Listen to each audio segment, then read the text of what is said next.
வணக்கம். Welcome to கதை திரட்டு audio books. இந்த வீடியோவில் நம்ம என்ன கதை கேட்க போகிறோம்னா கல் சிறுகதை. நம்ம சேனலை இது வரைக்கும் சப்ஸ்கிரைப் பண்ணாதவங்க சப்ஸ்கிரைப் பண்ணுங்க. பக்கத்தில் இருக்கிற பெல் ஐகானை கிளிக் பண்ணி ஆளுங்கிற ஆப்ஷனை ப்ரெஸ் பண்ணுங்க. ஸோ தட் நான் போடுற கதைகளை உடனுக்குடனே நீங்கள் கேட்கலாம். வாங்க கதைக்குள்ளே போகலாம். உடைத்து போட்ட ஜல்லி கும்பலுக்கு பக்கத்திலேயே உட்கார்ந்திருந்த மீனாவை பாலத்து நிழலில் சாப்பாட்டு வேலையை எல்லாம் முடித்து கொண்டு திரும்பிய ராஜலட்சுமி அத்தை தான் முதலில் கவனித்தாள். என்னடி மீனா, இன்னும் சாப்பிட போவல? போவணும் அத்தை. உங்க அம்மா இன்னும் வரலையா? இல்லத்த. இது ஒரு பொழப்படியே உனக்கு. காலையிலேயே வர்ற குட்டி இருக்கிற பழஞ்சோத்தை வாளியில அடைச்சி எடுத்துக்கின்னு வர்றதை விட்டுட்டு அம்மாவை எடுத்தா ஆயாவை எடுத்தான்னு சொல்லிட்டு வந்தா இப்படித்தான் ஆகும். பாவம், அந்த கன்னடக்காரங்க வீட்டுல அவ வேலையை பார்ப்பாளா இல்ல உனக்கு சோறு கொண்டாடுற வேலையை பார்ப்பாளா? இல்லத்த, அவங்க தான் எடுத்தாரன் போடின்னு சொல்றாங்க. சொன்ன சோரக்காயில உப்பில்லைன்னு சொல்லிட்டு அவ பாட்டுக்கும் அங்க உக்காந்துக்குவா.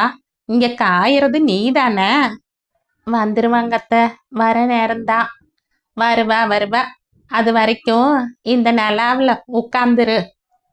சிரிப்பு வந்தது மீனாவுக்கு.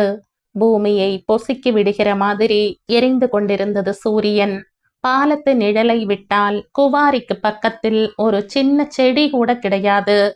சுற்றி சுற்றி அனலை வாரி இறைக்கிற மணல் குன்றுதான் உடம்பு தோலை சுருக்குகிற மாதிரி அடிக்கிற வெயிலை அத்தை நிலா என்று சொன்னதும் பசியை மறந்து சிரிப்பு வந்தது. சிரிச்சு கங்கடி, மானங்கெட்ட சிரிப்பு. இல்லத்த, நான் எடுத்தும் போறேன்னு எத்தனையோ தர சொன்னாலும் அவங்க கேட்கவே மாட்டாங்கிறாங்க. அது கிடக்கட்டும், படுவம் வந்த கையோட உன்னை யாரடி கல்லொடைக்கு வர சொன்னது? எலுமிச்சம்பழம் சொருவி இருக்காத்த, ஒன்றும் ஆவாது. ஆவாத வரைக்கும் உத்தமம்டி. எக்கு தப்பா ஆயிடுச்சுன்னா உனக்கு தான் சிரமம். பீச்ச கையில தானே அத்தை. பீச்ச கையிலன்னா ஜல்லி படாதா? படும்தா. பட்டா பப்பாளி பழம் மாதிரி வீங்கிக்கும் தெரியுமா? படும்தான்னு கிருவித்தனமா சொல்றியே. இல்லத்த நொல்லத்தெல்லாம் வேணாம்டி. பேசாம வீட்டுல படுத்து கிடக்கிறத விட்டுட்டு குவாரிக்கு எதுக்குடி வந்த? கிடக்கிறதெல்லாம் கிடக்கட்டும், நீ சம்பாரிச்சு வந்து போடுன்னு உங்க அம்மா சொன்னாளா? இல்லத்த. பின்ன எதுக்கு வந்த? நானாதான் அத்தை வந்த. அதான் எதுக்குன்னு கேக்குறேன். எதுக்குன்னு கேட்டா இன்னா சொல்றது அத்தை, எல்லாம் வயிற்றுக்குத்தான். உடம்புக்கு ஒன்று ஆயிடுச்சுன்னா நாளை பின்ன இன்னாடி செய்வ? வரும்போது பார்த்துக்கிறது. இப்பின்னா அவசரம். இன்னமோ புத்தியா பொழைச்சா சரிதான். நான் போறேன்டிம்மா. கொஞ்சம் தண்ணி இருந்தா கொடுத்துட்டு போ அத்தை. இந்தா. மீனா எழுந்து அத்தை நீட்டிய செம்பை வாங்கி குடித்தாள். கொழுந்து விட்டிருந்த வயிற்றில் சூடு தணிவது போல இருந்தது. ஆனாலும் பசி உச்சம் பெற்றதே தவிர குறையவில்லை. செம்பை திருப்பி கொடுத்தாள். நான் வரட்டாடி? அத்தை. கை பத்திரண்டி. சரியத்த. குவாரி முழுக்க ஜல்லி உடைக்கிற சத்தமாயிருந்தது. டொட் டொட் டொட் என்ற ஒரே சீரான சத்தம். மல்லாந்து கிடக்கிற பாறையின் நெற்றியில் நச் நச் என்று சுத்தியல்களும் சம்மட்டிகளும் இறங்கி உயர்ந்தன. துங்கபத்ரா குவாரியில் 4 ஏஜெண்டுகள் வேலை செய்தார்கள். ஆளுக்கு ஒரு திசையில் மலையை பங்கு போட்டு உடைத்தார்கள். முதலாளிகள் யாரும் இங்கு வருவதில்லை. பெல்லாரியிலும் ஹோஸ்பெட்டிலுமாக இருந்து கொண்டு ஏஜெண்டுகள் மூலம்தான் எல்லாம் நடத்தப்பட்டது.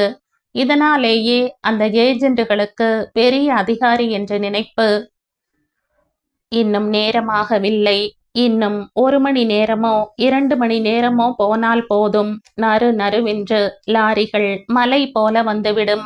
லாரிக்குள் ஒரு காலும் வெளியே படியில் ஒரு காலுமாய் அதிகாரம் தொனிக்க ஏஜெண்டுகள் வருவார்கள். சாயங்காலம் நெருங்க நெருங்க ஒவ்வொருத்தரின் ஜல்லியையும் பெட்டி வைத்து அளப்பார்கள்.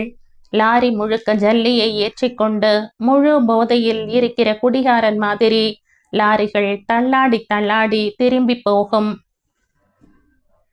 மீண்டும் கற்களை பரப்பிக்கொண்டு உடைக்க ஆரம்பித்தாள் மீனா. பேச்சு துணைக்கு யாரும் இல்லாமல் தனியே உடைத்து கொண்டிருப்பது எரிச்சலாய்த்தான் இருந்தது. எப்போதும் மீனாவின் ஜோடியாக பூங்கோதை அக்காதான் உடைப்பாள். பூங்கோதை அக்காவுக்கு 9ஆம் மாசம் நடந்து கொண்டிருந்தது. வயிற்று பிள்ளையோடு இனியும் வேலைக்கு போக வேண்டாம் என்று புருஷன்காரன்தான் வந்து அழைத்து கொண்டு போய்விட்டான். அவனுக்கு கூட இங்கே பூங்கோதை அக்கா தொடர்ந்து கல் உடைக்கிற விஷயம் தெரியாது போல. மாமனார் மாமியார் வற்புறுத்தல்களால் தான் எல்லாம் உள் விவகாரமாய் நடந்து கொண்டிருந்தது போல. திடுமென பெங்களூரில் இருந்து வந்தவன் பெண்டாட்டியை காணாமல் வீட்டில் சங்கதியை தெரிந்து கொண்டு நேரம் கெட்ட நேரத்தில் வெடி விழுகிற கல் புரளுகிற இடத்தில் பிள்ளை தாட்சியாய் இருக்கிறவளை அனுப்பிவிட்டதற்காக கோபத்தோடு திட்டிவிட்டு அதே கோபத்தோடு இங்கே வந்து போன வாரம்தான் அழைத்து கொண்டு போய்விட்டான். கையை நீட்டி நீட்டி அவன் பூங்கோதை அக்காவை திட்டிய தோரணையும் சைகைகளும் வார்த்தைகளும் கூட இன்னும் ஞாபகம் இருந்தது. வடக்கு பக்கம் ஒரு பஸ் போகிற உருமலான சத்தம் எழுந்து அடங்கியது. எந்த ஊர் பஸ் என்று தெரியவில்லை. பூங்கோதை அக்காவுக்கு இதெல்லாம் மனப்பாடமாய் தெரியும். இது ஹூப்ளி பஸ், இது சிர்சி பஸ், இது பெல்காம் பஸ் என்று ஹாரன் சத்தம், பஸ்ஸின் சத்தம் என எதையோ ஒன்றை கூர்மையான அடையாளமாய் வைத்து சரியாய் சொல்வாள். தோ அந்த பஸ்ஸை சம்பந்தப்படுத்தி நேரத்தையும் சரியாய் சொல்வாள். பூங்கோதைக்கு இன்னும் நிறைய விஷயங்கள் தெரியும். இந்த குவாரியின் சரித்திரத்தை அவள் சொல்வாள். உயர உயரமாய் மலைகளாய் நின்றது. துங்கபத்ரா நதி மீது அணைக்கட்டு கட்ட திட்டம் வந்தது. அணைக்கட்டுக்கு கல் அவசியங்களை முன்னிட்டு மலையை உடைத்தது. மலைகளின் முகத்தில் விழுந்த அந்த முதல் சம்மட்டி அடி தொடர்ந்து அணைக்கட்டு கட்டி 40 வருஷங்களுக்கு பிறகும் தொடர்ந்து நடந்தது. குவாரியில் ஏஜென்ட்டுகளாயிருந்தவர் நிறைய பேர் முனிராபாத் பக்கமும் ஹோஸ்பிட்டிலும் நிலத்தோடும் வீட்டோடும் சௌகரியமாயிருப்பது எல்லாவற்றையும் அப்படியே நேருக்கு நேர் நின்று பார்த்த சாட்சி போல சுவாரஸ்யமாய் சொல்வாள். நீ பாத்தியாக்கா என்றால், இல்லடி, அப்பா சொன்னாங்க, தாத்தா சொன்னாங்க என்பாள். பசியை மறக்க எதன் பக்கமாவது யோசனையை திருப்பலாம் என்றுதான் பூங்கோதை அக்காவை நினைத்தாள் மீனா. வெல்லவே முடியாத ஒரு விஷயமாய் பசிதான் நின்றது. அம்மா இன்னும் வரவில்லை. அம்மா கன்னடக்கார சந்திரே கவுடா வீட்டில் வேலை செய்தாள். காலையில் தூங்கி எழுந்து போய்விடுவாள். மீனாதான் வீட்டை பெருக்கி வாசலை பெருக்கி வாதத்தால் கால் சூம்பி படுத்திருக்கிற சந்திரா தங்கச்சியை வெளியே தோப்புக்கு அழைத்து போய் வந்து இருக்கிற பழைய சோற்றை பங்கு போட்டு சாப்பிட்டு சுத்தி எடுத்து கொண்டு புறப்படுவாள். காலையிலேயே உடைக்க ஆரம்பித்தால் தான் உண்டு. கொஞ்சம் கூடுதலாய் உடைக்க முடியும். வெயில் ஏற ஆரம்பித்து விட்டால் முசு முசு என்று வேர்வையை வழிக்கவும் பசியும் சீக்கிரம் ஆரம்பித்துவிடும். அநேகமா எல்லா பகல் நேரங்களிலும் கவுடா வீட்டிலிருந்து சோள ரொட்டியையோ கேழ்வரகு களியையோ தான் கொஞ்சம் சாப்பிட்டுவிட்டு கொஞ்சம் வீட்டில் இருக்கிற சந்திராவுக்கு கொடுத்துவிட்டு மீதத்துடன் ஓடி வருவாள். அதை சாப்பிட்டு தண்ணீர் குடித்த பிறகுதான் உயிர் வரும். மீண்டும் வேலை செய்ய தெம்பு வரும். எழுந்து நின்ற தூரத்தில் பாலத்திலேயே அம்மாவின் உருவம் தெரிகிறதா என்று கூர்ந்து பார்த்தாள் மீனா. பாலம் ஓரமாய் நடந்து கொண்டிருந்த 2 எருமை மாடுகள்தான் தெரிந்ததே தவிர அம்மாவை காணவில்லை. நெருப்பு குழம்பை ஊற்றிய மாதிரி வெயிலில் மின்னியது பாலம். கை வலித்தது. படுவம் வந்த விரலில் நரம்பு சுண்டி சுண்டி இழுத்தது. ஒவ்வொரு தரமும் வலிக்கும் போது மனிதனுக்கு இந்த கையே தேவையில்லை என்பது போலவும் கை முட்டுக்கு கீழே வெட்டி துண்டு போட்டு விடலாம் என்பது போலவும் எரிச்சல் வந்தது. இடக்கையால் கல்லை புரட்டி சுத்தியலுக்கு கீழே தள்ளும்போது ராஜலட்சுமி அத்தை சொல்கிற மாதிரி படுவும் அந்த விரலில் படத்தான் செய்தது. உயிரே போகிறது போல் இம்சையாய்த்தான் இருந்தது. இல்லாத வறிய மனிதர்களை இப்படி நோவும் காயமும் எதற்கு கசக்கி பிழிய வேண்டும் என்று நினைத்து கொண்டாள் மீனா. லாரி சத்தம் பக்கத்தில் கேட்டது. மனோகரன் ஏஜென்ட் வெறி பையன் மாதிரி படிக்கட்டில் நின்று கொண்டு வருவது தெரிந்தது. மீனாவை நெருங்க நெருங்க ஹாரன் சத்தம் அதிகமானது. மீனா, அந்த ஏஜென்ட் மனோகரன் தான் கூவினான். இவளுக்கு எரிச்சலாயிருந்தது. காதில் விழாதவள் போல குனிந்தபடியே இருந்தாள். மீனா, மறுபடியும் அவன் கூவினான். இனிமேலும் அமைதியாயிருந்தாலும் அவன் சாதாரணமாய் போய்விடுகிற ஆள் இல்லை. வேண்டுமென்றே ஒரு அற்ப சுகத்தோடு பேரை சொல்லி கூப்பிட்டு கொண்டே இருப்பான் என்றும் தோன்றியது. அவன் பக்கம் வெறுப்பாய் திரும்பினாள். இந்தா மீனா, உங்க அம்மா சாப்பாடு கொடுத்து அனுப்பிச்சிச்சு. அதிர்ச்சியாயிருந்தது மீனாவுக்கு. இத்தனை வருஷங்களாய் இல்லாத பழக்கமாய் அம்மா ஏன் இப்படி செய்ய வேண்டும் என்று இன்னும் கோபம் வந்தது. தொடர்ந்து இரைச்சலோடு நின்று கொண்டிருந்த லாரிக்கு பக்கத்தில் சென்று அவனிடமிருந்து சாப்பாட்டு மூட்டையை வாங்கினாள். ஒரு புட்டி 30 தட்டு ஜல்லி பிடிக்கும். 10 புட்டி 1 யூனிட், 2 யூனிட் சேர்ந்து ஒரு லாரி லோடு என்பது கணக்கு. ஒரு லோடுக்கு லாரி வாடகை, ஆள் கூலி எல்லாம் போக 300-400 ரூபாய் நிற்கும். ஆனால் கூலிக்காரர்களுக்கு கிடைப்பதென்னமோ ஒரு புட்டிக்கு 5 ரூபாய்தான். எத்தனையோ பேர் எத்தனையோ தரம் கேட்ட பிறகு கூட தானே என்னமோ முதலாளி மாதிரி தோரணையோடு வெடிமருந்துக்கு, லாரிக்காரனுக்கு, ஆபீசருக்கு, தரகனுக்கு என்று கொட்டி அழுவதையெல்லாம் சொல்ல ஆரம்பிப்பார்கள் இந்த ஏஜென்ட்டுகள். ஏம்பா, நான் என்ன உன்னை வந்து வா வான்னா கூப்பிடுறேன்? முடிஞ்ச செய்ங்க, இல்லைன்னா போங்க என்று மெதுவாய் இதமாய் பேசுகிற மாதிரி முடித்து விடுவார்கள். அதுவும் அந்த மனோகரன் பேசும்போது கண்ணங்கரையில் என்ற நிறமும், கோரை முடியும், குட்டையாய் தொடை தெரிய கட்டி இருக்கிற லுங்கியும், கிளுக் கிளுக்கென்று நிமிஷத்துக்கு 100 தரம் சிரித்து கொள்கிற சுபாவமும் எரிச்சல் தருகிற விஷயங்களாகவே நினைத்தாள் மீனா. பழக்க தோஷம் போல மனோகரனை பார்த்தாலும் நினைத்தாலும் எரிச்சல் பொங்குவதே வழக்கமாகிவிட்டது. 3 வருஷங்களுக்கு முன்பு வெடியில் இருந்து பிளந்த கல் ஒன்று முதுகில் வந்து விழுந்த சம்பவத்துக்கு பிறகு அம்மா கல் உடைப்பதை நிறுத்தி கொண்டாள். அதற்கு பிறகுதான் அம்மா கவுடா வீட்டில் வேலைக்கு சேர்ந்ததும் மீனா குவாரிக்கு வந்ததும். முதலில் இங்கே வந்தபோது பணம் தருகிற ஏஜென்ட் என்கிற அடிப்படையில் மனோகரனை பார்க்கும்போது மரியாதையாய் பேசுவதும் நிற்பதும் இருக்கத்தான் செய்தது. மனசில் இருந்த மரியாதையை அவன்தான் கெடுத்து கொண்டான். 4 பேருக்கு நடுவில் இருக்கும்போதோ தனியே இருக்கும்போதோ ஹா ஹா என்று சிரித்து கொண்டு, வரிய மீனா, ஹோஸ்பெட் போய் சினிமா பார்த்துட்டு வந்துடலாம் என்று கூப்பிடுவதும், எதுக்கு மீனா கிழிஞ்ச துணியை கட்டிக்கிற? நீ இம்முன்னு சொல்லு, நாளைக்கே உனக்கு பெங்களூர்ல இருந்து அருமையான துணி வரவழைச்சு தரேன் என்று ஆசை காட்டுவதும் மனதில் அவனை குறித்து இருந்த மரியாதையை மெல்ல மெல்ல சரிய வைத்தன. ஜல்லி அளக்கும்போது வேண்டுமென்றே பக்கத்தில் வந்து நின்று கொண்டு, அப்படியே தங்கம் வெட்டுற மாதிரி ஜல்லியில இன்னா ஒரு அளவு, இன்னா ஒரு திறமை, உன் கைக்கு தங்கத்துல தான் காப்பு செஞ்சு போடணும் என்று சொல்வதும், வண்டியில வந்துற மீனா, வீட்டு பக்கத்தில் விட்டுறேன் என்று கூப்பிடுவதும் என எல்லை மீறி போன போது அவன் மீது அவமரியாதையான எண்ணம் உதித்தது.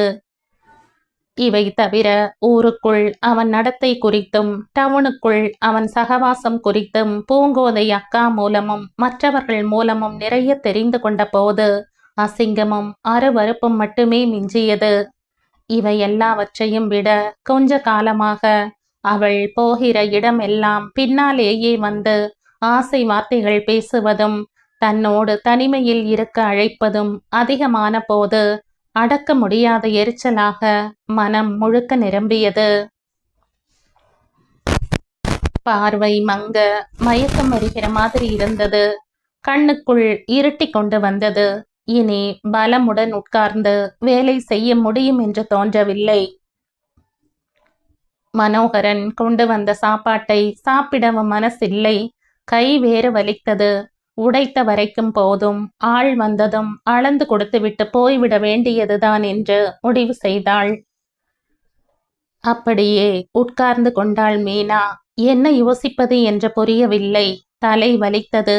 குறிக்கோள் இல்லாமல் வடக்கு தெற்கு என்று திரும்பி திரும்பி பார்ப்பதும், பழைய பாலம் புதிய பாலம் என்று பார்ப்பதும், ஒரு திசையில் புள்ளியாய் புறப்பட்டு வருகிற பஸ் அடுத்த திசையில் புள்ளியாய் புழுதியாய் மறைகிற வரைக்கும் பார்ப்பதுமாய் உட்கார்ந்திருந்தாள். சாயங்காலமாய் கூலிக்காரர்கள் வந்தார்கள். இதான் உங்களதாம்மா? ம். அளந்துருட்டுங்களா? ம். மீனா ஒதுங்கி நின்று கூலிக்காரர்களுக்கு வழிவிட்டாள். அளவு புட்டியை ஒருவன் பிடித்து கொள்ள இன்னொருவன் தட்டு நிறைய ஜல்லியை நிரப்பி கொட்டினான். டேய், அதை எதுக்குடா அளக்குறீங்க? அப்படியே வாரி கொட்டுங்கடா சொல்லிக்கொண்டே வந்தான் மனோகரன். அப்புறம் கணக்கு எப்படி? கணக்காடா முக்கியம் முட்டாள், ஆளு முக்கியம்டா. ஆளு முகம் முக்கியம். தராதரம் பார்த்து எதையும் செய்யணும், புரியுதா? திடீர்னு நீங்க தத்துவம் பேசினா எங்களுக்கு புரியுதா? இது இன்னான்னு கணக்கு வச்சுக்கிறது சொல்லுங்க. கணக்குன்னு ஏன்டா உயிரை வாங்குறீங்க? 2 புட்டின்னு போடுங்களேண்டா. பணம் ஓணும்னா 2 நாளும் கணக்கு பண்ணி கொடுங்க, 3 நாளும் கணக்கு பண்ணி கொடுங்க. உங்க கையை பிடிச்சி யாரு தடுக்க போறா? ஆனா லோடு யூனிட் மாத்திரம் சரியா போவட்டும். சரியான வம்பு பிடிச்ச ஆளுங்கடா நீங்க. மனுஷன் எதுக்கு பேசுறானே புரிஞ்சுக்க மாட்டீங்களே. குவாரியை தாண்டி, பவர் கேனலை தாண்டி, கருப்பந்தோப்பை தாண்டி தண்டவாள பாதையை நெருங்கும் போது தன்னை யாரோ கூப்பிட்ட மாதிரி இருக்கவே நின்று திரும்பி பார்க்க மனோகரன் நின்று கொண்டிருந்தான். என்ன மீனா, கூப்பிட போய்க்கினே இருக்கிற? வெடுக்கென்ற தலையை திருப்பி நடக்க ஆரம்பித்தாலும் மீனாவுக்கு மனசுக்குள் சங்கடமாயும் கலவரமாயும் இருந்தது. மீனா, நில்லு. மீனா, நான் சொல்றத கொஞ்சம் கேளு மீனா. நான் ஒன்று சொல்ற கேட்குறியா? சொல்லு மீனா. முதல்ல மீனான்னு என் பின்னாலேயே சுத்துறத நிறுத்து. என் ஆசை புரியலையா மீனா உனக்கு? எப்ப பார்த்தாலும் எரிபுரின்னு உழறையே. முதல்ல சுத்துறத நிறுத்தியா இல்லையா? அப்பப்ப கொஞ்சம் அட்ஜஸ்ட் செஞ்சுக்க மீனா. உனக்கு எல்லா சௌகரியமும் நான் செஞ்சு தரேன். இருள் கவிகிற நேரத்தில் வீட்டுக்கு வந்த அம்மாவுக்கு விளக்கு மாடத்தில் இருந்த சாப்பாட்டு கட்டு அதிர்ச்சியை தந்தது. மாடத்துக்கு கீழேயே உட்கார்ந்திருந்த சின்ன பெண் சந்திராவை கேட்டாள். அக்கா வந்தாச்சா சந்திரா? மா, எங்க காணோம்? பின்னால தோட்டத்தில் உட்கார்ந்திருக்கு. அம்மா தோட்டத்துக்கு தேடிக்கொண்டு போனாள். துணி துவைக்கிற கல்லின் மேல் உட்கார்ந்து கொண்டு உலர்ந்து சருகாகி கொண்டிருந்த கனகாம்பர புதரை பார்த்திருந்தாள் மீனா. இருட்டுற நேரத்துல இங்க எதுக்கடி வந்து உட்கார்ந்துட்டு மீனா? ஏன் பூதம் வந்து முழுங்கிடுமா? பூதம் முழுங்காது, புண்ணாக்கு முழுங்காது. இருட்டுல பூச்சி போட்டு ஏதாச்சும் வந்து கடிச்சிட்டு போகுதுன்னு சொன்னேன். அப்படியே ஏதாச்சும் வந்து கடிச்சிட்டு போயிட்டாலும் தேவலாம். சி, விட்டான்னு சொல்லு. வாழ போகிற பொண்ணுக்கு விளக்கு வைக்கிற நேரத்துல வாயில இந்த வார்த்தை வரலாமாடி? ஏண்டி இப்படி என்ன சோதனை செய்யற? நானா செய்யற? நீதான் என்ன சோதனை செய்யற. என்னாடி சொல்ற? புரியுற மாதிரி சொல்லேண்டி. மத்தியானம் எதுக்கு சாப்பாட்டை அந்த ஆளுகிட்ட கொடுத்து அனுப்புன? அவங்கிட்ட வாங்கி சாப்பிட்டுருவேன்னு நினைப்பா உனக்கு? கவுடா வீட்டுல இன்னைக்கு மத்தியானம் விசேஷம்மா. எக்கச்சக்கமான வேலை. வழக்கமா கிளம்புற நேரத்துல கிளம்ப முடியல. அங்கேயே 3 ஆயிடுச்சு. இங்க வந்து உங்க பாப்பாவுக்கு சாப்பாடு கொடுத்துட்டு கிளம்பும் போது 4 ஆயிடுச்சு. எடுத்துக்கன்னு கிளம்பும்போது வண்டியில போன அந்த தம்பி என்னை பார்த்துட்டு நிறுத்தி என்ன செய்தின்னு கேட்டான். இந்த மாதிரி பாப்பாவுக்கு சோறு எடுத்துட்டு போறேன்னு சொன்னதுக்கு நான் குவாரிக்கு தான் போறேன், நானே எடுத்துட்டு போய் கொடுத்துறேன்னு சொன்னான். நானு இவ்வளோ நேரம் ஆயிடுச்சே, பசியால துடிப்பியே, சீக்கிரம் போய் சேரட்டும்னு தான் கொடுத்து அனுப்புனேன். ஒரு வேளை சோறு இல்லைன்னா உன் பொண்ணு இன்னும் செத்துட மாட்டா. உன்னால முடிஞ்சா நீ கொண்டா, இல்ல கொண்டாராத. வந்து சாயங்காலமா சாப்பிட்டுக்குவேன், புரியுதா? எவன் கையிலையும் கொடுத்து அனுப்புற வேலை வேணாம். சரி, உள்ள வாடி. அவன் கையில கொடுத்து அனுப்புன, இவன் கையில கொடுத்து அனுப்புனேன்னு சாப்பாடு இனிமே குவாரி பக்கம் வந்துச்சு, அப்புறம் பொல்லாத கோபம் வந்துடும், தெரியுதா? சரி உள்ள வாடி. சின்ன சிரிப்போடு நிமிர்ந்து மீனாவின் தோளை தொட்டாள் அம்மா. 2 பேருமாய் உள்ளே வந்தார்கள். நம்ம புள்ள தாண்டி அது, எதுக்கு உனக்கு கோவம் அவன் மேல? நல்ல புள்ளையாம், நல்ல புள்ள. வெல்லமும் சர்க்கரையும் போட்டு குலுக்கி தின்னு. எதுக்கடி அவனை கரிச்சு கொட்டுற? பெரிய புடுங்கி அவனை நீதான் மெச்சி மெடல் கொடுக்கணும். பெருசா பேச வந்துட்ட. மெடல் வாங்கினாத்தான் ஆம்பளையாடி மீனா. 4 காசு புத்தியா சம்பாதிக்க தெரிஞ்சவன் தாண்டி ஆம்பளை. இப்ப நீ அவனை பத்தி பேசுன, கெட்ட கோபம் வந்துடும். சரி சரி தாயே, வேதாளம் முருங்கை மரம் ஏற மாதிரி ஏறிடாத. நான் இனிமே பேசலடிமா, பேசல. நானும் ஒரு தரம் சொல்றேன், 2 தரம் சொல்றேன். வந்ததுல இருந்து அவன் புராணமே பெருசா படிக்கிறியே. சரிடி சரி, பேசல போதுமா? இதுல ஒன்றும் குறைச்சல் இல்ல. சரிடி சரி, இப்ப சாப்பிட்றியா? ஆ. உக்காரு. நீ சாப்பிட்றியாடி சந்திரா? ஆ. சாப்பாடுன்னா நீ எப்பவும் தயாராச்சே. நல்ல பொண்ணுங்க வந்து வாச்சிச்சுங்க எனக்கு. போ. 2 பேரும் உட்கார அம்மா விளக்கு மாடத்தில் இருந்த மூட்டையை பிரித்து ஆளுக்கு 2 சோள ரொட்டியையும் பயிறு சட்னியையும் கொடுத்தாள். கை இப்ப எப்படி இருக்குது? அப்படியே தான் இருக்குது. ரொம்ப வலிக்குதா? வேற எலுமிச்சம்பழம் மாத்திக்கிறையா? ராத்திரி படுக்கும்போது மாத்திக்கிறேன். நினப்பா மாத்து. அழகாய் மஞ்சள் மஞ்சளாய் பூத்திருந்த பூவரச மரத்தில் காக்கை கூட்டம் உட்கார்ந்து கரைய பூமியை விடியல் தொட்டது. உஷ்ணமான கோடை காலத்தில் ஒரு பூவை வருடுகிற மாதிரி வருடி வருடி இந்த பூமியின் இருளை சூரியன் அகற்றுகிற வைகரை பொழுது உடம்புக்கும் மனசுக்கும் சந்தோஷமானது. விரல் வலியிலும் மனோகரன் வார்த்தைகள் உண்டாக்கிய அதிர்ச்சியிலும் நெடுநேரம் இரவு தூங்காமல் இருந்து பின்னிரவில் தூங்க ஆரம்பித்த மீனா காக்கை சத்தத்தில் எழுந்து வாசலில் வந்து உட்கார்ந்தாள். அதிகாலை சந்தோஷமாயிருந்தது. காக்கைகள் கிளைக்கு கிளை தாவி விளையாடின. நாதசுர குழல் மாதிரி பூத்திருந்த பூவரசம் பூக்கள் அதிர்ந்து தலைகளை அசைத்தன. இவ்வளவு அதிகாலையிலேயே அணில்கள் எதையோ தேடி மரத்தை சுற்றி சுற்றி வந்தன. அம்மா எழுந்து வெளியே வந்தாள். தூங்கலையாடி மீனா? என்னான்னு தெரியல, சீக்கிரம் எழுந்துட்டேன். சாணி போடுறது தானே? நீயே போடுமா, கை வலிக்குது. அம்மா எதிர் வீட்டுக்கு போய் மாட்டு சாணம் எடுத்து வந்து கரைத்து வாசலில் தெளித்தாள். கூட்டி பெருக்கினாள். தோட்டத்துக்கு போய் பல் துலக்கி முகத்தை கழுவி துடைத்து கொண்டு புடவையை சரி செய்தபடி வந்தாள். வேலைக்கு போய் வரட்டாடி? மா. பழையது சாப்பிட்டுட்டு போறியா நீ? இல்லம்மா, இன்னைக்கு போவல. ஏண்டி, உடம்பு சரியில்லையா? அதெல்லாம் இல்ல. வாசலை தாண்டி போனவள் திரும்பி வந்து மீனாவின் கழுத்தில் நெற்றியில் கையை வைத்து பார்த்தாள். கவலையோடு மீண்டும் கேட்டாள், பின்ன எதுக்குடி? கை வலிக்குதுமா. 2 நாளா போயிட்டு வந்த? அதான் தப்பாயிடுச்சு. கை வலி உயிரே போகுது. ஆஸ்பத்திரிக்காச்சும் போறியா? ஆ. வெறும் வவுத்தோட போவாத. ஊசி ஈசி போட்டா மயக்கம் வந்துடும். பழையது சாப்பிட்டுட்டு போ. சரி. உரியில ஊறுகாய் இருக்கும் பாரு, எடுத்துக்க. சரிம்மா. நான் வரட்டா? சரி. மூச்சு இறைப்போடு அம்மா போய்விட்டாள். அம்மாவை பின்னால் இருந்து பார்க்க கஷ்டமாயிருந்தது. பந்தல் குச்சி மாதிரி இருந்தாள். பிறந்தது ஒரு ஊர், வாழ்க்கைப்பட்டது ஒரு ஊர், வாழ்வு தேடி வந்தது ஒரு ஊர் என் அம்மாதான் எத்தனை அனுபவங்களை பார்த்து விட்டாள். உன் வயசுல என்ன உங்க அப்பா இந்த கர்நாடகாவுக்கு கூட்டியாந்துட்டாருடி என்று சொல்லும்போது வேதனைதான் மூளும்.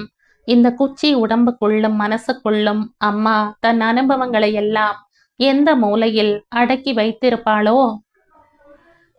சொல்லிட்டு செஞ்சா நல்லா இருக்காது மீனா, சொல்லாம செஞ்சு காட்டுற. வெறிமிக்க கண்களுடன் மனோகரன் பேசிய பேச்சு திடுமென மனசின் மூலையில் ஒலிக்க கலவரமாயிருந்தது. அவன் குரலும் கண்ணும் இத்தனை நாள் கெஞ்சிய மாதிரி இல்லை, எதற்கும் துணிந்த படு பாவி மாதிரி இருந்தது. இனிமேல் ஜாக்கிரதையாய் இருக்க வேண்டும் என்று நினைத்தாள். கைவலி ஒரு பக்கம் இருந்தாலும் இந்த யோசனைதான் வண்டு குடைகிற மாதிரி மண்டையை குடைந்தது. வேலைக்கு கூட போயிருக்கலாம் தான். தட்டு தடுமாறி சமாளித்து கொண்டு ஒரு புட்டி ஜல்லியையாவது உடைத்திருக்கலாம் தான். ஆனாலும் அந்த கோட்டானின் கெட்ட திட்டத்தில் அகப்படாமல் தப்பிக்கத்தான் வேலைக்கு போகாமல் நின்று கொண்டாள். அத்தை. உள்ளே சுவரோரமாய் படுத்திருந்த மீனா புதுசான குரலை கேட்டு விருட்டென்று எழுந்து உட்கார்ந்து துணியை சரி செய்து கொண்டாள். பந்தல் கீற்றுக்குள் தலையை நுழைத்து அப்படியும் இப்படியும் பார்க்கிற பூனை மாதிரி வாசலில் மனோகரன் நின்றிருந்தான்.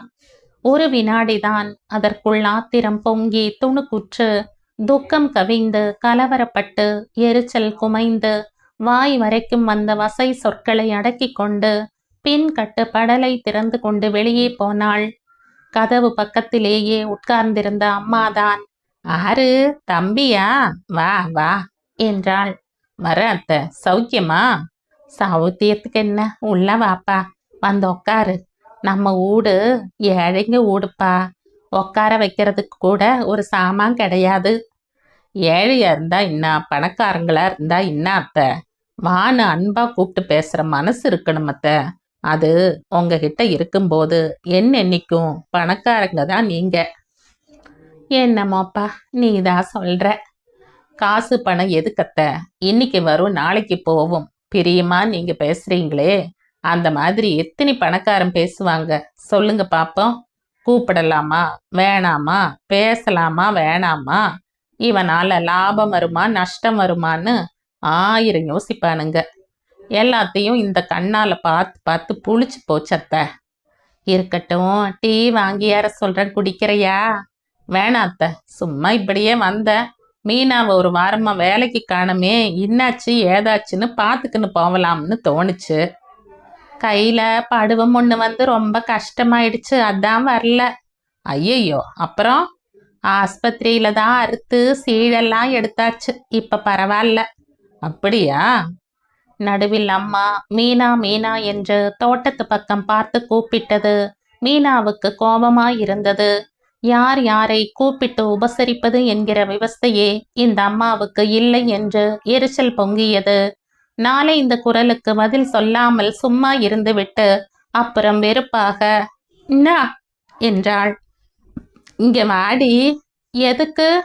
இங்க வாடின்னா யாரு வந்திருக்கா பாரு. மனக்கசப்போடு உள்ளே வந்து நின்றாள் மீனா. மீனாவை பார்த்து சிரித்தான் மனோகரன். கட்டு போட்டு இருந்த சுண்டு விரலை பார்த்து என்று பரிதாபப்பட்டான். பெருசா இருக்குது, எப்படித்தான் மீனா தாங்கிக்குதோ. இது இன்னா பெருசுப்பா, அறுத்தெடுக்கிறதுக்கு முன்னால பார்க்கணும். நல்லா தக்காளி பழம் மாதிரி வீங்கி இருந்துச்சு. இன்னமும் மாரியாத்தா புண்ணியத்துல 4 நாள்ல சரியா போயிடுச்சு. சரியா சொன்னீங்கத்த, மாரியாத்தா புண்ணியத்துல தான் நானும் இங்க இன்னைக்கு உட்கார்ந்து பேசிக்கின்னு இருக்கேன். இல்லைன்னா என் பொணந்தான் இந்நேரம் சுடுகாட்டுல வெந்துக்கின்னு இருக்கும். ஐயையோ. ஆமாத்த, நேத்து வண்டி கூட போனேன், ஆளு யாரும் இல்ல. முதலாளி என்னடான்னா என்னையே போடான்னாரு. பெல்லாரி வரைக்கும் போயிட்டோம். அங்க லெவல் கிராசிங் ஒன்று இல்ல, மெடிக்கல் காலேஜ் கிட்ட, அந்த இடத்துல ஒரு பஞ்சாப் லாரி மோத வந்துருச்சு. அப்புறம் ஒரு நிமிஷம் தப்பி இருந்தா வண்டியோட எல்லாரும் க்ளோஸ் ஆயிருப்போம். எப்படியோ டிரைவர் அப்படி இப்படி வண்டியை வளைச்சு ஒரு வழியை ஆபத்து இல்லாம நிறுத்திட்டாரு. என்னமோப்பா, மாரியாத்தா தான் எல்லாரையும் காப்பாத்துறா. இவ்வளோ ரிஸ்க் எடுத்து கஷ்டப்பட்டு வேலை செஞ்சும் முதலாளிகிட்ட நல்ல பேர் இல்லத்த. ஊர்ல லோடுக்கு ஆர்டர் கிடைக்கலன்னா நானா பொறுப்பு? நினைச்ச போதெல்லாம் பிடிச்ச மேலே காய வேண்டியது. ஆளை கொரடாங்கிறது, உங்க தமிழ்கார ஆளா பார்த்து வச்சுக்கனியாடாங்கிறது. ஏன் அந்த கன்னடக்காரன் நானா வர வேணாம்னு சொல்றேன்? எவன் வரான் குமாரி வேலைக்கு சொல்லு பார்ப்போம். அது சரி, எப்ப பாரு ஆளை குறைன்னா நான் யாருன்னு நிறுத்துறது சொல்லத்த? எல்லாரும் நம்ம கூட பழகினவங்க. அப்படியும் பேருக்கு 2-3 ஆளை மனசு கேட்காம அப்பப்ப நிறுத்திடுறது தான். ஆனா ஒண்ணு மட்டும் அத்தை, யாரு இன்னா வேணா சொல்லட்டும், மீனாவுக்கு மட்டும் வேலையை நிறுத்துறதே இல்லை. கூட 10 ரூபாய் அட்வான்ஸ் வேணுமா கேட்டு வாங்கிக்கன்னு போன்னு தான் சொல்றது. ஆனா வேலைக்கு வா, 2 புட்டி தான் முடியுதா, 2 புட்டியோட 1 தான் முடியுதா, 1ஓட. ஆனா தினமும் வா, கூலி கொடுக்கறத நான் பார்த்துக்கிறேன், அதான் நான் சொல்றது. இன்னமாப்பா, மாரியாத்தா உன்னை நல்லா வச்சுக்கணும். உங்க குடும்ப கஷ்டம் எனக்கு தெரியாத அத்தை? அதை தெரிஞ்சு கூட ஒரு மனுஷனால உதாசீனமா நடக்க முடியுமா சொல்லுங்க? அது சரி. சிறிது நேரம் உட்கார்ந்து மௌனமாய் இருந்து விட்டு வரட்டுமாத்த என்றான். டீயாச்சும் குடிச்சிட்டு போன்னு சொன்னா நீ தான் கேட்க மாட்டேங்கிற. இருக்கட்டத்த, இன்னொரு நாள் வந்து குடிச்சிட்டு போறேன். தாராளமாப்பா. வரட்டா மீனா? மனோகரன் மீனாவை நிமிர்ந்து பார்த்து சொன்னான். அவள் கண்கள் சிவந்திருந்தன. எரிச்சலையும் ஆத்திரத்தையும் மிகவும் பிரயத்தனப்பட்டு கட்டுப்படுத்தி கொண்டு நின்றிருந்தாள். 2-3 நாட்களில் கை சரியாகிவிட்டது. வயிற்றுப்பாட்டை எண்ணி வேலைக்கு போவது அவசியமாக இருந்தாலும் கூட மீனாவுக்கு குவாரி பக்கம் போக இஷ்டம் இல்லை. தீராத ரணம் மாதிரி சொல்லாம செஞ்சு காட்டுற என்ற மனோகரின் வன்மம் மிக்க வார்த்தைகள் மனசுக்குள் இருந்து கொண்டு இம்சை கொடுத்தது. விரட்டி விரட்டி கடிக்கிற வெறிநாய் மாதிரி இந்த வார்த்தைகள் காயப்படுத்தி கொண்டே இருந்தன. இத்தனை காலமா இல்லாத பயமும் நடுக்கமும் புதுசாக முளைத்திருந்தன. பாம்பு மாதிரி பார்த்த அவன் பார்வையும் வெறிமிக்க வார்த்தைகளும் பூரணமாய் மனசுக்குள் பதிந்து தீர்மானமான உணர்வுகளை அவளுக்குள் உருவாக்கின. நன்றான பிறகும் அவள் வேலைக்கு கிளம்பவில்லை என்ற போது அம்மாவுக்கு அதிர்ச்சியாயிருந்தது. ஏண்டி மீனா வேலைக்கு போகல? இல்லம்மா. அதான் ஏன்னு கேட்குறேன். பிடிக்கல, போகல. ஏன்னு கேட்டா என்ன சொல்றது? பிடிச்சதா பார்த்து பார்த்து செய்யற நிலையிலையாடி நாம இருக்கிறோம். இவ்வளோ பெரிய பொண்ணு கொஞ்சமாச்சும் யோசனை செய்ய வேணாம். சோறு எப்படி பொங்குறது, நாளை எப்படி கடத்துறதுங்கிற புத்தி இல்லாம கிறுக்கு பிடிச்ச மாதிரி பேசுற ஏடி. நான் ஒண்ணு கிறுக்கில்ல. நீ கிறுக்கில்லடி, நான் தான் கிறுக்கு. ஏதோ அப்ப இல்லாத பொண்ணுன்னு பொத்தி பொத்தி செல்லம் கொடுத்து வளர்த்தம்பாரு. நான் தாண்டி கிறுக்கு. ஏதோ கைக்கு முடியாத கிடக்குறாளே, கிடக்கட்டும்னு 10-15 நாளா விட்டுருக்கம்பாரு. நான் தாண்டி கிறுக்கு. நம்ம வவுத்துக்கு இருக்குதோ இல்லையோ, வயசுக்கு வந்த பொண்ணு சாப்பிட்டுட்டு தெம்பா இருக்கட்டும்னு கொண்டாந்து கொட்டுறம்பாரு. நான் தாண்டி கிறுக்கு. பலசரக்கு கடையில பணிஞ்சு நின்று பதவி சிகட்டு பங்கப்பட்டு கடனை உடனே வாங்கியாந்து ஆக்கி போடுறம்பாரு. நான் தாண்டி கிறுக்கு. இப்ப என்ன சொல்லிட்டேன்னு ஒரேடியா ஒப்பாரி வைக்கிற? இத்தனை காலம் இல்லாம உக்காந்து சாப்பிடணும்னு ஆசை வந்துருச்சுடி உனக்கு. அதான் தலகால புரியாம பேசுற. ஐயோ, புரியாம பேசாதம்மா. ரேஷன் கடையில 100க்கு மேல பாக்கி ஆயிடுச்சு. சல்லி காசுக்கு இனிமே கடன் கிடையாதுன்னு சொல்லிட்டான். பொழுதுக்கு இன்னாடி செய்யறது மாறியாத்தான்னு கிடக்கிறேன் நானு. வேலைக்கு போவா அட்வான்ஸ் வாங்கியார சொல்லி அடைச்சிடலாம்னு பார்த்தா புதுசா பேசுறா. ஐயோ, நீ உன் புராணத்தையே பேசுறியே. நான் சொல்றத காது கொடுத்து கேட்கறியா? இன்னாடி சொல்ற நீ? எனக்கு குவாரி வேலை வேணாம். வேற எங்காச்சும் கன்னடக்காரங்க ஊடா பார்த்து விடு. உன்ன மாதிரியே வேலை செய்யற. ஏன் குவாரி வேலை வேணாம்? பிடிக்கல. அதான் ஏன் பிடிக்கலன்னு கேட்குற. அந்த ஆளுகிட்ட வேலை செய்ய பிடிக்கல. எந்த ஆளு? அன்னைக்கு வந்தானே, உன்னை அத்தைன்னு கொஞ்சினானே, அவங்கிட்ட. எதுக்கு? என்ன சொன்ன அவன்? யாரை வேணாலும் நிறுத்தினாலும் நிறுத்துவேன், மீனாவை நிறுத்த மாட்டேன்னு சொல்லிட்டு போச்சே, அதாடி பிடிக்கல உனக்கு? சோழியும் குடுமி சும்மா ஆடாது. நல்ல புள்ளைய ஏண்டி இப்படி சொல்ற? எவ்வளோ மரியாதை கொடுத்து பேசுது. ரொம்ப நல்ல புள்ளதான். நீ தான் நடுவூட்டில் கழுவி குளிப்பாட்டி உட்கார வைக்கணும். சரியான பொறுக்கி அது. ஊர்ல யார் தாண்டி பொறுக்கி இல்ல? எல்லார விடையும் பெரிய பொறுக்கி இவன். ஆம்பளைன்னா கொஞ்சம் முன்ன பின்ன அப்படித்தாண்டி இருப்பானுங்க. அந்த வேலையெல்லாம் வேற யார்கிட்டயாச்சும் வச்சுக்கிடட்டும். என்கிட்ட நடக்காது. வாழை ஒட்ட நறுக்கிடுவேன். நறுக்கிட்டு நண்டு வலையில வந்து பூந்துக்கோ. நண்டு வலையில பூந்துக்கறனோ, எலி வலையில வந்து பூந்துக்கறனோ, அந்த பொறுக்கி இருக்கிற திசைக்கே போக மாட்டேன். அதான் எதுக்குன்னு கேட்குறேன். போக மாட்டேன்னா விட்டுடேம்மா. எதுக்குன்னு ஏன் நோண்டி நோண்டி கேட்குற? போவலைன்னா வயிற்றுக்கு இன்னாடி பண்ணுவேன். பட்னி தான் கிடக்கணும். பட்னி கிடந்து செத்தாலும் சாவனே தவிர அங்க மட்டும் போக மாட்டேன். ஆமா, பெருசா சாவரவதான் நீ. எனக்கு தெரியாது. ஒரு வேளை வவுத்துக்கு இல்லைனாவே மூஞ்சி தொங்கிடும். இது போய் பட்னி கிடந்து சாவ போகுதான். மீனாவை பார்த்து அம்மா சிரித்தாள். சும்மா சிரிச்சு சிரிச்சு கிண்டல் பண்ணாதம்மா. நான் எவ்வளோ ஆத்திரமா பேசுறேன், நீ சிரிச்சு வழியறியே. புத்தி கெட்டவளுக்குத்தான் ஆத்திரம் வரும். அதான் வேலைக்கு போக மாட்டேன், வெட்டிக்கு போக மாட்டேன்னு அடம் பிடிக்கிறேன். ஆமா, அடம்தான் பிடிக்கிறேன், போக மாட்டேன். அதான் எதுக்குன்னு கேட்குறேன். அந்த ஆளு போகும்போதும் வரும்போதும் பார்த்து பார்த்து பல்ல இழிக்கிறான் தெரியுமா? இழிச்சா இழிச்சிட்டு போறான். நீ பாட்டுக்கு உன் வழியா போவது தானேடி. வழியில வந்து வம்பு பேசுறாம்மா. வயசு பண்ண பார்த்தா ஆம்பளை நாக்கு 4 விதமாத்தான் பேசும். அதெல்லாம் உன்னை யாரு கவனிக்க சொன்னா? ஐயோ, அவன் அளவு மீறி பேசுறான். அப்படி என்னாடி அளவு மீறி பேசிட்டா? பணம் தரேன், சௌகரியம் செஞ்சு தரேன், படுத்துக்க வரியான்னு கூப்பிடுறான். போவட்டா? பாதி அழுகுரலும் பாதி ஆத்திரமுமாய் வார்த்தைகளை கொட்டிவிட்டு இனி பேச ஒன்றும் இல்லை என்கிற மாதிரி நின்றாள் மீனா.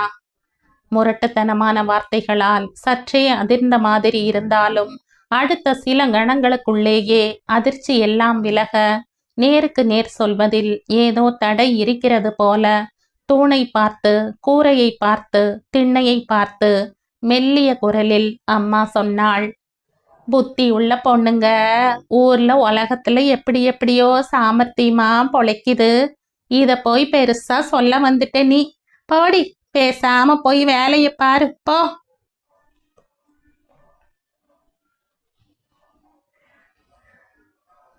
கணையாழி இதழில் 1989ஆம் ஆண்டு வெளிவந்த சிறுகதை இது. இந்த கதை உங்களுக்கு பிடிச்சிருந்தா லைக் பண்ணுங்க, ஷேர் பண்ணுங்க, சப்ஸ்கிரைப் பண்ணுங்க. மற்றும் ஒரு இன்ட்ரெஸ்டிங்